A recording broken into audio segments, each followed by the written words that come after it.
जो लोग सही समय से ज़्यादा देर तक बहुत अच्छे से साउंड स्लीप लेते हैं, उनको हाइपरटेंशन की बीमारी नहीं होती है, ऐसा रिसर्चर्स में दिखा गया है। तो ये 2 एक्यूप्रेशर के पॉइंट बड़े सहायक हैं।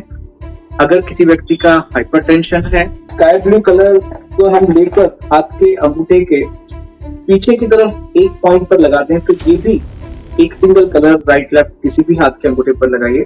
ये आपके हाई बीपी को कंट्रोल करने में सहायक हो सकता है कि आप बिना दवाइयों के अपने ब्लड प्रेशर को नियंत्रित कर सकते हैं।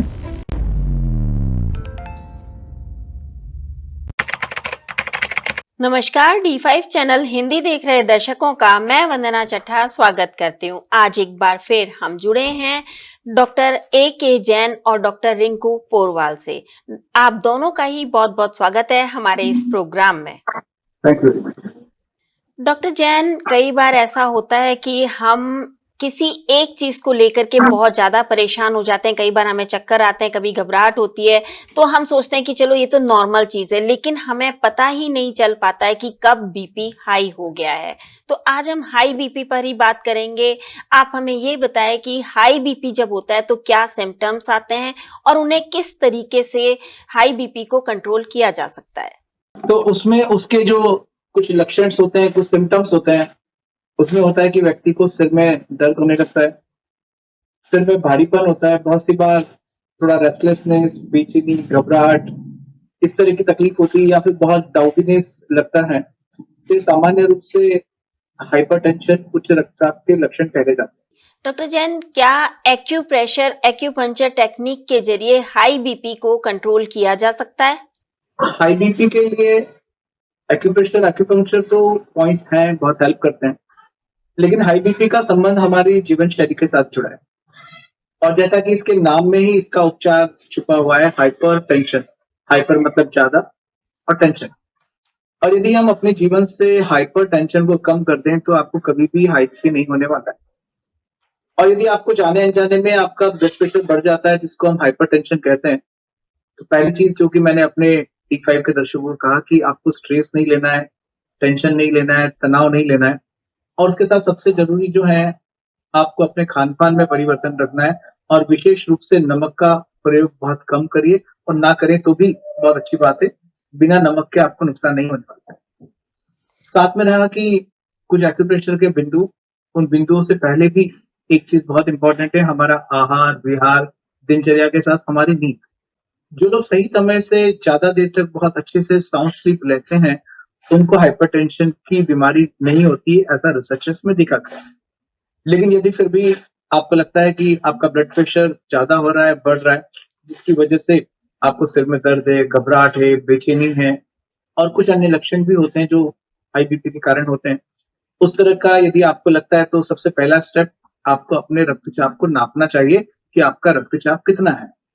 और 2 दिन, 3 दिन उसका रेगुलरली रीडिंग करिए।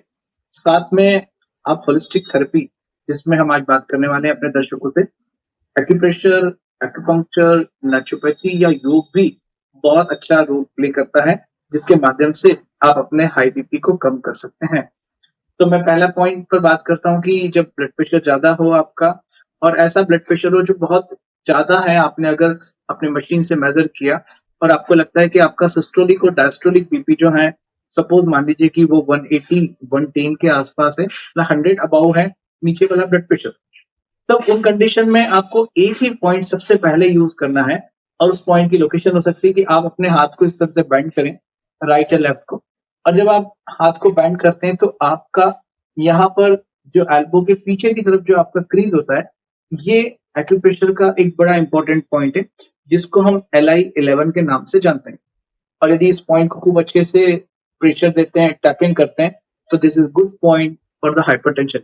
ये पॉइंट जो है, हमारे बॉडी के सिस्टम को बैलेंस करने वाला पॉइंट है, और इसको दबाने से आपको हाइपरटेंशन में बहुत जल्दी लाभ मिलेगा। या फिर हाइपरटेंशन जो है वो स्ट्रेस जनित है और किसी चीज के साथ में है, तब भी उसमें एक्यूप्रेशर के कुछ पॉइंट को हम यूज कर सकते हैं। और वैसी कंडीशन में हम एक्यूप्रेशर का एक पॉइंट, जो कि हमारे पैर के तलवे में राइट या लेफ्ट में मिलेगा, अगर हम पैर को डिवाइड करें तो इसका 1/4 पार्ट, आधा, और उसके ऊपर हाफ, तो यहाँ पर एक पॉइंट हमें मिलता है, K1 नाम का पॉइंट। इस जगह पर अपने बॉल पेन से खूब अच्छे से आप टैपिंग कर सकते हैं, प्रेशर दे सकते हैं या फिर किसी पॉइंट पर एक पेपर टेप में एक बड़ी-सी सुपारी को लेकर भी लगाया जा सकता है, राइट लेफ्ट में या फिर एक मटर का दाना, एक स्टोन पत्थर भी लगा सकते हैं और उसको लगाकर थोड़ा-सा प्रेशर दीजिए और रोगी को बोलिए कि 5-7 मिनट वॉक करने की कोशिश करें। तो जब वहाँ वॉकिंग होगा तब वो एक्यूप्रेशर का पॉइंट पैर में दबेगा और उसके स्टिमुलेशन से हाई बीपी को कम करने में हमें सहायता मिलती है। तो ये 2 एक्यूप्रेशर के पॉइंट बड़े सहायक हैं। अगर किसी व्यक्ति का हाइपरटेंशन है, लेकिन मैं कहूँगा कि अपने बीपी को पॉइंट दबाने के साथ ज़रूर मेज़र करिए, ताकि इन पॉइंट्स के आपको साइंटिफिक इफ़ेक्ट्स दिखें कि पॉइंट दबाने से पहले आपका ब्लड प्रेशर कितना था, दबाने के बाद कितना है और अगर आप ब्लड प्रेशर को नियंत्रित रखना चाहते हैं, तो इसके साथ 2 चिकित्सा पद्धति को और हमें उपयोग में लेना चाहिए।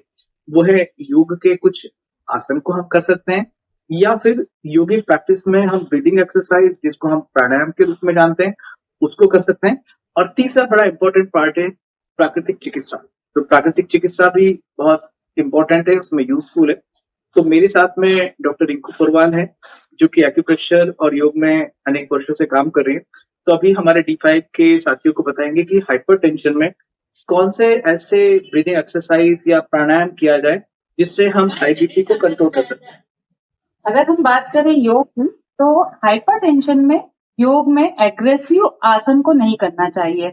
रिलैक्स वाले आसन करना चाहिए जिससे आपके ब्रेन का सर्कुलेशन नॉर्मल हो सके। तो हम सबसे पहले बात करेंगे ब्रीथिंग एक्सरसाइज की। हमें डीप ब्रीथ लेना चाहिए, लंबा श्वास लेना चाहिए जिससे हमारे ब्रेन तक प्रॉपर ऑक्सीजन जाए। Breathe in and breathe out, पूरा श्वास बाहर निकालिए। आप चाहें तो चेस्ट को एक्सपांड करते हुए इनहेल और एक्सहेल करना चाहिए। सेकंड प्राणायाम की बात करते हैं हम, तो भ्रामरी प्राणायाम करना चाहिए, जिसमें जब गुंजन करते हैं तो हमारे ब्रेन में सर्कुलेशन होता है, वहां का नर्वस सिस्टम काम करता है ब्रेन से, तो वहां पे रिलैक्सेशन होता है, प्रॉपर ऑक्सीजन का फ्लो आउट होता है। साथ ही हमें अनुलोम विलोम, डीप ब्रीथ और ब्रीथ आउट के साथ अनुलोम विलोम प्राणायाम करना चाहिए। इसके साथ ही अगर हम डीप ब्रीथ करते हैं, हम एक बार श्वास लेते हैं, फिर होल्ड करते हैं, फिर ब्रीथ आउट करते हैं, इससे हमारा सर्कुलेशन प्रॉपर होता है। तो ये हाइपरटेंशन में बहुत इफेक्ट करता है। साथ ही आपको योग निद्रा करना चाहिए, रिलैक्स करना चाहिए, आपको एग्रेसिव आसन नहीं करना चाहिए। कोशिश करें ब्रीदिंग अच्छे से करें। अगर आप ब्रीद इन ब्रीद आउट ही अच्छे से करेंगे तो आपका हाइपरटेंशन ठीक हो सकता है। इसे हमें 15 से 20 मिनट तक आराम से करना चाहिए। हम ये सारे प्राणायाम एक साथ भी कर सकते हैं। पहले एक प्राणायाम करें, फिर नॉर्मल ब्रीथ करें, फिर अगेन दूसरे प्राणायाम। ये पूरा प्रोटोकॉल हमें 20 से 25 मिनट करना चाहिए। क्या इसके अलावा खाने-पीने में ऐसा क्या चीज़ हम खाएँ-पिएँ और क्या चीज़ नहीं खाएँ-पिएँ जिसके ज़रिए हम अपने बीपी को कंट्रोल में रख सकें? अगर हम खाने-पीने की बात करें तो इसमें सबसे पहले हमें नमक को अवॉइड करना चाहिए। नमक और कॉफ़ी का सेवन, चाय का सेवन नहीं करना चाहिए। अगर आप नमक खाते हैं, नमक में स्पेशली पापड़ खाते हैं, तो आपका बीपी शूट करता है। इसलिए सबसे पहले उसे नहीं खाना चाहिए। बाकी आप नॉर्मल डाइट लें, उससे आपका बीपी कंट्रोल रहेगा। डॉक्टर जैन, मैं आपसे जानना चाहूँगी कि जैसा कि आपने बताया था कि एक्यूप्रेशर, एक्यूपंक्चर बहुत ज़्यादा फ़ायदेमंद होता है, तो क्या कलर थेरेपी भी इसमें फ़ायदेमंद होती है? निश्चित रूप से हम कलर लगा सकते हैं और कलर लगाने के लिए स्केच पेन के जो कलर्स होते हैं, उसमें यदि स्काई ब्लू कलर को हम लेकर हाथ के अंगूठे के पीछे की तरफ एक पॉइंट पर लगा दें, तो ये भी एक सिंगल कलर राइट लेफ्ट किसी भी हाथ के अंगूठे पर लगाइए। ये आपके हाई बीपी को कंट्रोल करने में सहायक हो सकता है। मुझे लगता है कि रिंकू जी ने एक पॉइंट छोड़ दिया कि जब हम ब्रीथिंग एक्सरसाइज करते हैं, अनुलोम-विलोम प्राणायाम करते हैं, तो बहुत सी बार ऐसा सुना है कि हम किसी एक नोस्ट्रिल जो है उसमें कॉटन लगाकर भी अपने बीपी को कम कर सकते हैं। तो कौन-सा ऐसा नोस्ट्रिल है जहाँ पर हमें कॉटन लगा लेना चाहिए और एक नोस्ट्रिल से हमें श्वास-प्रश्वास करना चाहिए? जी। हमारे जो दोनों नोस्ट्रिल रहती है वो 2 तरह की इंद्रियों को और नाड़ियों को रिप्रेजेंट करती है। अगर हम बात करें सूर्य नाड़ी और चंद्र नाड़ी, तो हमारा जो राइट नोस्ट्रिल होता है वो सूर्य नाड़ी होता है और लेफ्ट नोस्ट्रिल हमारा चंद्र नाड़ी होता है। तो जब आपका हाई बीपी हो रहा है, तो आप आपके राइट नोस्ट्रिल में कॉटन लगा के या उसे पूरा बंद करके सिर्फ चंद्र लेफ्ट नोस्ट्रिल को ही इनहेल और एक्सहेल के लिए यूज़ कर सकते हैं। इसे सूर्यभेदी प्राणायाम कहा जाता है। एक ही नोस्ट्रिल से लेना, एक से ही छोड़ना। मतलब हम हमारे राइट नोस्ट्रिल में कॉटन लगा के उसको बंद कर सकते हैं या फिर थंब से बंद करके सिर्फ लेफ्ट नोस्ट्रिल को ही एक्टिवेट कर सकते हैं। इससे भी हाई बीपी में बहुत हेल्प मिलती है। क्या इसके अलावा जल नेति भी आराम देता है? जलनेति की कोई आवश्यकता नहीं मैम आईबीपी में।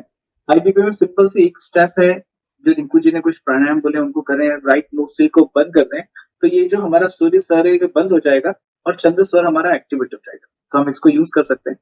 दूसरा, अगर प्राकृतिक चिकित्सा की बात करें तो बहुत सिंपल सी कुछ मेथड हम उसको यूज कर सकते हैं। एक बकेट, और उस बकेट में गर्म पानी लीजिए, पानी उतना गर्म हो जितना उस व्यक्ति को सहन होता है, और उसमें पैर को डुबा लें। पैर के टखने, विशेष रूप से पैर के टखने तक पानी होना चाहिए, और सिर के ऊपर एक ठंडे पानी का, सादे पानी का नैपकिन अगर रखा जाए और 10 से 15 मिनट रोज दिन में 2 बार किया जाए, तो भी ये नेचुरोपैथी का जो हॉट फूड इमर्शन मेथड है ये बहुत इफेक्टिव है। तो हमने 3 विषयों पर बात कर ली आज अपने दर्शकों से। पहला, जब ब्लड प्रेशर आपका बढ़ता है तो 1 पॉइंट आप लेंगे हाथ की एल्बो के पीछे की तरफ, पहला 11 पॉइंट। दूसरा पॉइंट हमने आपको बताया पैर के पंजे में K1 पॉइंट, और साथ में बात की थी रंग चिकित्सा, तो हाथ के अंगूठे की तरफ, पीछे की तरफ, नाखून के नीचे वाले जॉइंट पर, राइट लेफ्ट कहीं पर भी आप स्काई ब्लू कलर लगाकर दिन भर के लिए छोड़ दीजिए। पॉइंट भी दिन में 3 से 4 बार आप दबाएंगे। फिर हमने बात की प्राकृतिक चिकित्सा, जिसमें 10 मिनट कुनकुने पानी में 10 से 15 मिनट सुबह और शाम दिन में 2 बार पैर डालिए, और लगभग 2 बार पैर डालने से ही आपको बहुत अच्छे रिजल्ट्स मिलते हैं। साथ में कुछ योगिक प्रैक्टिस रिंकू जी ने आपको बताई, लेकिन विशेष रूप से आपको अपने ब्लड प्रेशर को ठीक करने के लिए अपनी जीवन शैली को ठीक करना पड़ेगा, अपने तनाव को कम करना पड़ेगा, स्ट्रेस मैनेजमेंट करना पड़ेगा। और यदि आप ये करते हैं तो मुझे आशा लगती है कि आप बिना दवाइयों के अपने ब्लड प्रेशर को नियंत्रित कर सकते हैं। डॉक्टर जैन, हमारे कई दर्शक आपसे सीधा संपर्क करना चाहते हैं, आप उन्हें अपना फोन नंबर जरूर बताएं। जो भी दर्शक मुझे सुन रहे हैं उनके बहुत अच्छे क्वेश्चंस आते हैं, और आप अपने क्वेश्चंस के लिए मेरे साथ कनेक्ट हो सकते हैं D5 चैनल के माध्यम से। मेरा मोबाइल नंबर जो है 8319796576, जिस पर आप मैसेज करें। साथ ही मैं हमारे D5 के दर्शकों से रिक्वेस्ट करूंगा कि आपको इस तरह के कार्यक्रम कैसे लगते हैं, या फिर अन्य किस विषय पर वो आप हमसे जानकारी चाहते हैं, ये जरूर हमें D5 चैनल के माध्यम से बताएं, ताकि हम आपकी पसंद के कुछ विषयों पर आपसे चर्चा कर सकें। डॉक्टर जैन और डॉक्टर रिंकू पोरवाल, आप दोनों हमसे जुड़े, आप दोनों का बहुत बहुत धन्यवाद। Thank you. अगले एपिसोड में आपसे फिर मुलाकात होगी, तब तक के लिए नमस्कार।